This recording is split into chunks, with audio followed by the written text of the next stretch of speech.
Let's welcome in our next guest. We have Mehrab Irani, General Manager, Tata Investments Corporation. He's joining us from our Mumbai studios. Mehrab, thanks so much for being with us at NDTV Profit. Now, the Nifty, after closing at a 7-month low, has bounced back and is now closer to 8,050. Do you think the bottom is made, or would you wait for the FIs to return and the volumes to pick up? Yeah, good morning, Anisha. First of all, I would like to wish you and all your employees and all your viewers a very Merry Christmas and Happy and Prosperous New Year. Yes, if you see, the Nifty has slightly bounced back over the last couple of days. But if we analyze what has happened, the second quarter result, the top line growth has been around 7%, EBITDA growth around 10%, and the bottom line PAT growth has been almost 8%. There has been around 100 basis point expansion in the EBITDA margin to 20.3%. And the valuation still remain quite above long-term averages at almost 17 times. So what we saw is that there was some kind of a nascent recovery, particularly in the bottom line. After a few quarters, it reported good numbers helped by banks and certain cyclicals like metals, cement, etc. However, because of this demonetization, I think a lot of the spending will get affected. A lot of the sectors, be it consumer discretionary, be it paints, be it autos, be it FMCG, and a lot of other sectors like media, multiplex, malls, and it's real estate, cement. I think a lot of the sectors will get very negatively affected. You know what has happened, that 85% of the money has suddenly gone out of the system, and every week we are pumping 5 to 7% back. So because of that, the velocity of money has substantially reduced. And even today, if we see, almost 90% of the salaries, at least as far as the volume is concerned or the numbers are concerned, is paid in cash. So I think the purchasing power in the immediate term, the velocity of money and money supply will substantially come down by maybe 100 to 200 basis points. So that may result in almost GDP, at least in the short term, coming down by maybe 50 to 100 basis point or even more. So I think there would be some pressure on top line and even margins and bottom line of a lot of different kind of sectors, I think, which we have to be careful. So analysts are predicting almost 15% plus earnings growth for 2018, but I am not sure whether that materializes. And if that doesn't materialize, then the 17 times plus PE multiple just now can be, slightly stretched at this point of time. Right. Mehrab, then aren't the markets reflecting all these worries, or do you think there is scope for further fall in valuations? Yeah, just now we are just worried and we are mentioning all the concerns. But when actually the numbers start coming in, when actually it starts reflecting in the numbers, I think that time another bout of, some kind of nervousness or some kind of selling may further come in at that point of time. All right. So what are the levels on the Nifty that you're watching out for? And do you think this short-term relief rally can go higher? What would be your strategy? Would you, look to accumulate good quality stocks, or would you wait it out? Yeah, I think we have to always accumulate good quality stocks. However, at this point of time, it's slightly difficult to make, buying case in a lot of the sectors, a lot of the stocks. Like for example, autos were doing quite good, but because of this, I think there will be marked slowdown. Like two-wheeler, almost 60% sales happen in cash. So that again will be slowed down. Rural slowly was starting to play, after 2 years of bad monsoon. This time the monsoon was good, but because of demonetization, I think now there will be little slowdown in the rural economy also. So a lot of rural economy related stocks will be affected. If you see export sector, that is also facing its own challenges, after the new president-elect coming over there and what are challenges is there. So I think it's difficult to make a case for buying in a lot of the major sectors. Okay, difficult to make a case for buying. So what do investors do? I mean, you've said there's concern on consumption, there's concern on technology. Where do they put their money, and should they look at booking profits even now? Do you think the markets could head much lower?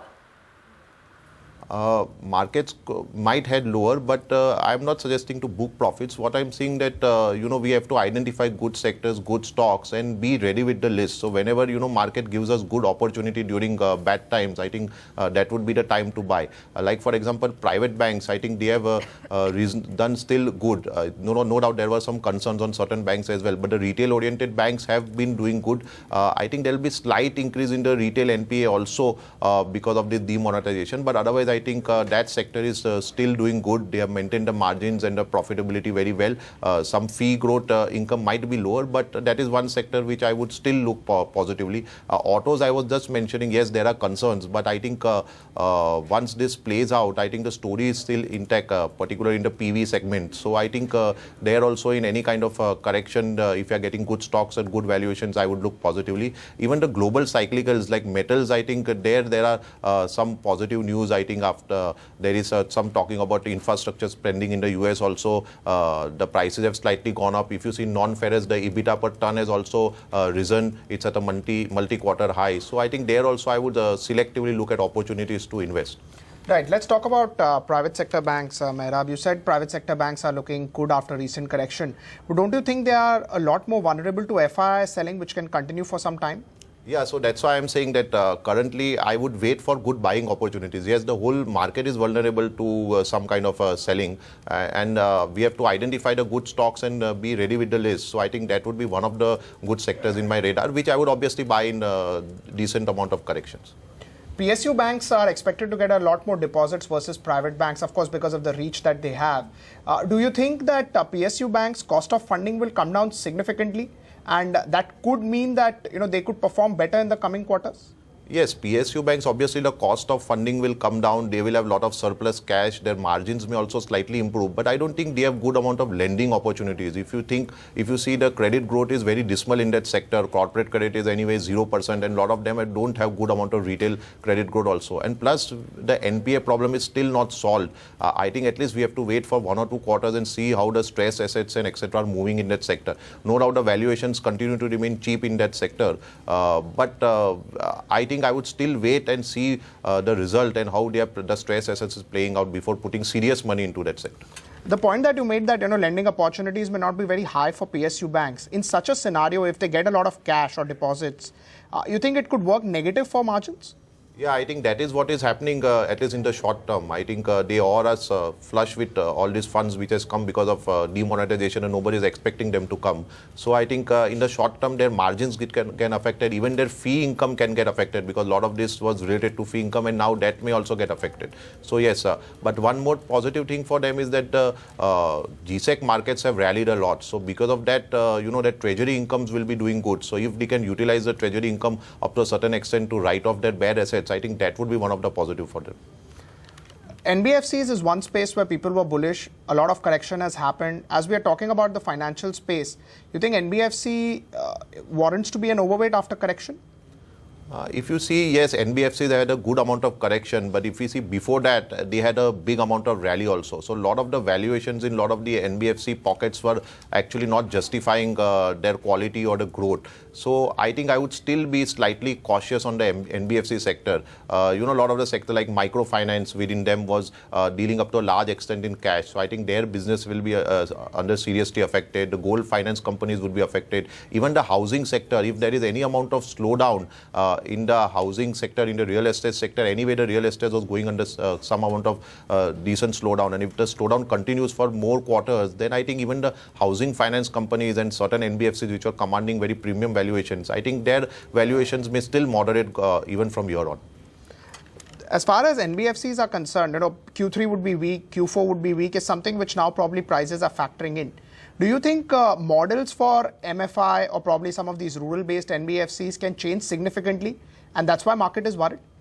Yeah, I think so. We are talking in a country where actually the secured lending is under pressure. Today all the stress in the corporate sector is mostly coming from the secured lending. And there we were very positive on a lot of these microfinance companies which actually do unsecured lending in cash at very high interest rates. So that business model itself I was not sure about the long-term sustenance of that business model. So I think we have to wait and watch and see how this plays out actually.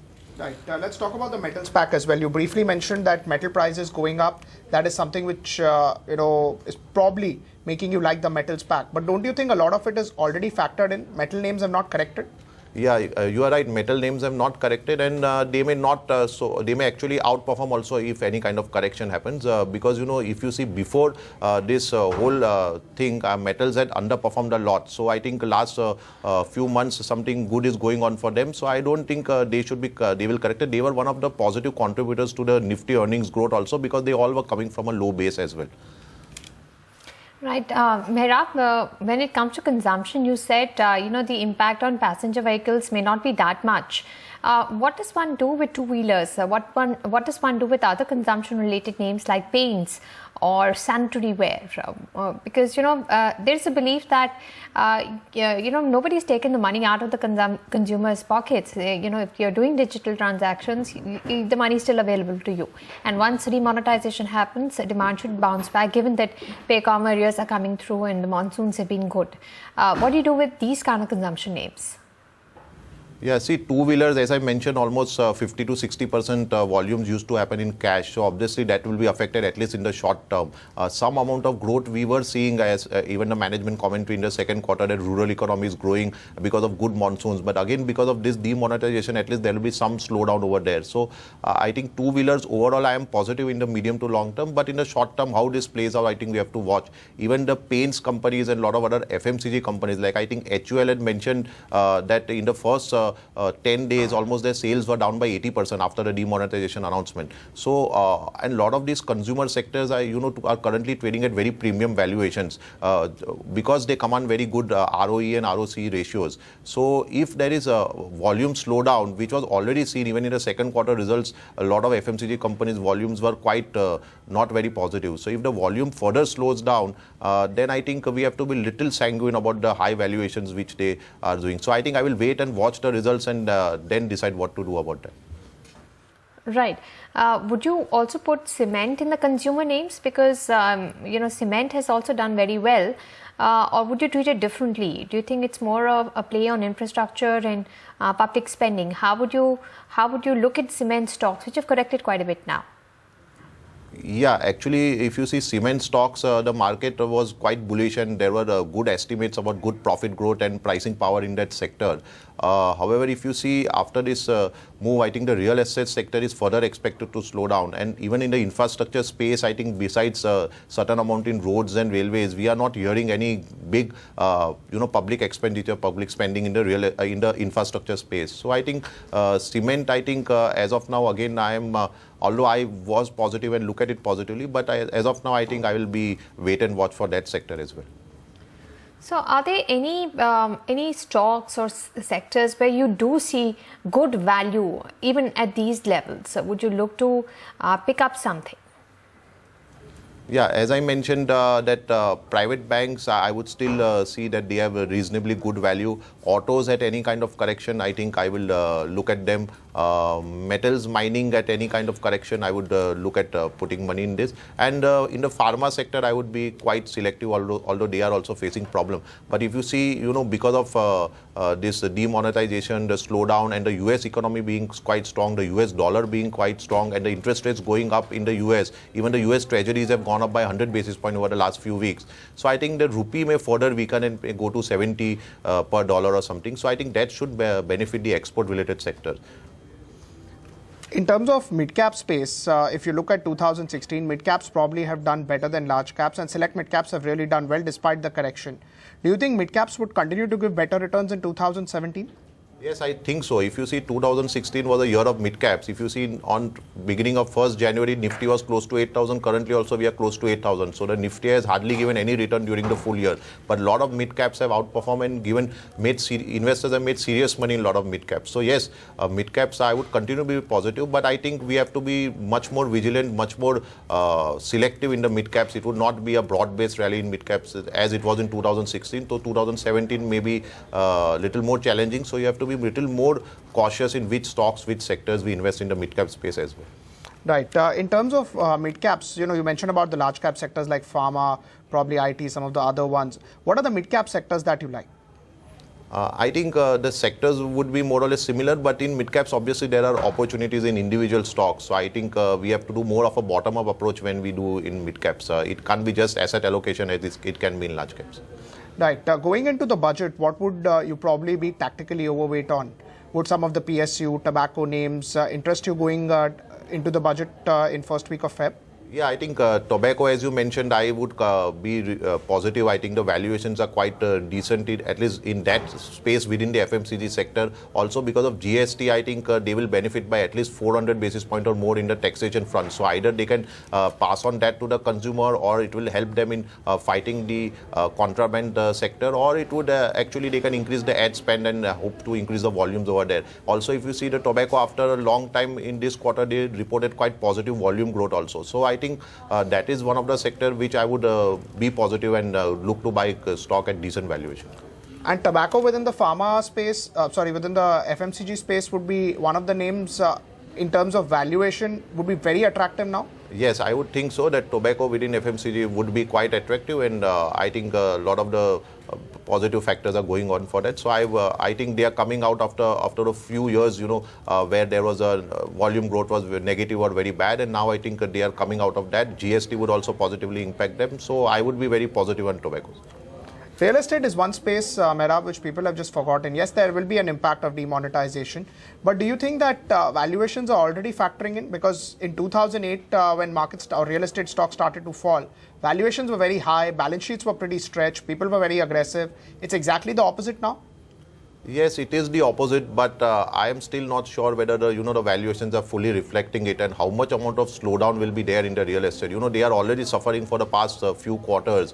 The sales are down by almost 30 to 50%, and because of this, how much impact will further happen? I am really not very sure, and I don't know how to actually value them. So I would still, as an investor, I would still stay away from that sector.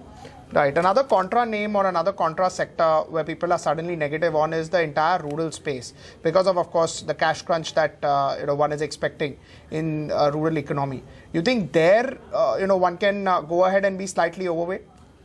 Yes, we were quite bullish on the rural play and the rural sector as it was emerging. Because of the demonetization, there will obviously be some amount of slowdown in that sector, because cash is more prominently used in the rural economy. But I don't think that, there is comparatively more black money in the rural economy. It's only that, agricultural income is tax-free, and it's just that way. So I think rural economy, yes, there will be some amount of problem obviously because of this. But I think we should look at positively for opportunities within that sector. In the FMCG or in the rural space, one sector that was very popular was consumer durable. Do you think now focus will shift on traditional FMCG names, something like a HUL, something like a Godrej Consumer? The traditional FMCG names would tend to do better? Yeah, consumer durable, I think at least in the short term will be affected more by the because of the demonetization than the traditional FMCG. So yes, in the short term, I think interest may more shift towards traditional FMCG, but there also we have to be cautious. Like you said, HUL, I think the volume growth in second quarter was not at all good for that company. So we have to be cautious, and we have to see within that sector, which companies are going to do good. Right. Let's talk about the IT pack as well. In terms of valuations, do you think IT is one of the best when you compare it to Nifty or any other large cap stock within Nifty?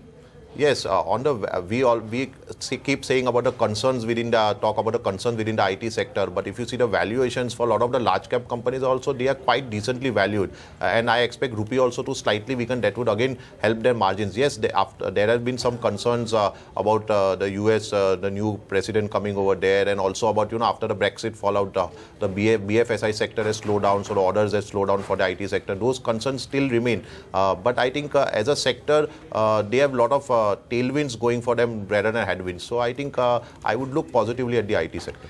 In terms of expectation for IT sector to grow, whether dollar index goes to 110 or 100 or wherever it goes, you think the growth expectations are very, very low from IT sector? That's why chances of a positive outcome are slightly higher?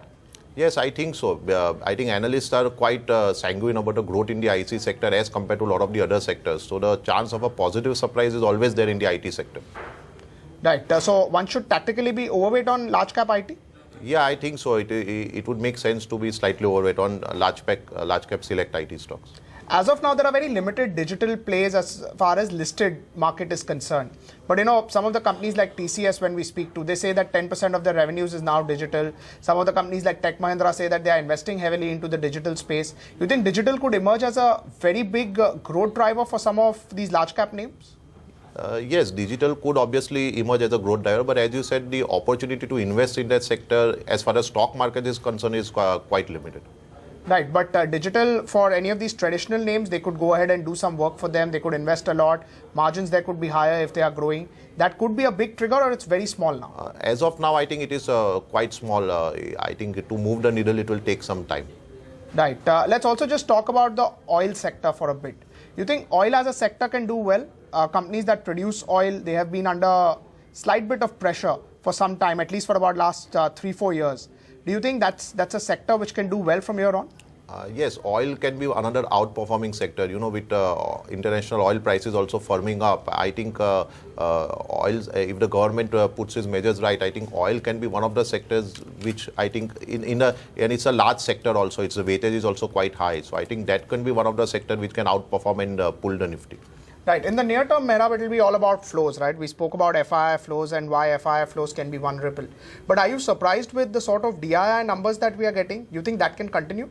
Yeah, I think because the DIs have benefited a lot because of demonetization. I think we all know how much money has gone into the banking sector, and some amount of money is also flowing to the mutual funds, to the insurance companies. I was reading some report that, you know, insurance premiums are up between 50 to 70% for different insurance companies. So I think, and even mutual fund AUMs in equity are at all-time high. So I think the DIs have benefited a lot, and that is what we always wanted. We always spoke that, you know, the DIs have to be a reasonably big sector. India has to invest, and that is all I think what the government also wants, that the common man should invest, should participate in the financial markets, and it is always best to participate through the DIs, to the mutual fund route. So I think that is one of the positive things which has come out, and I think it should continue going forward as well.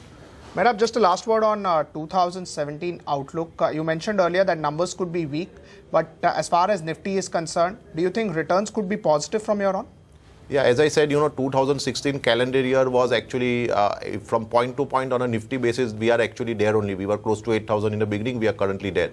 In 2017, I think there can be there can be some kind of a correction once, you know, the results actually start showing the bad numbers. But beyond that, I think in the long term, demonetization, etc., should benefit, because, you know, a lot of the parallel economy, which we don't know, we talk 40 to 50% is parallel economy. Even if some amount of that comes in the actual GDP numbers, I think that would be very big positive, but not now, but over the medium term. Also, if the tax to GDP ratio, I think, will improve because of this. And if there is some amount of, you know, carrot and stick approach, and some amount of corporate and personal taxation rates are brought down to encourage more people to come within the net. So I think whole net, it would be long-term positive. And if that happens, I think the markets will also start reflecting it maybe in the second half of 2017. Mehrab, thank you so much for taking out time for us. Always interesting to get your views.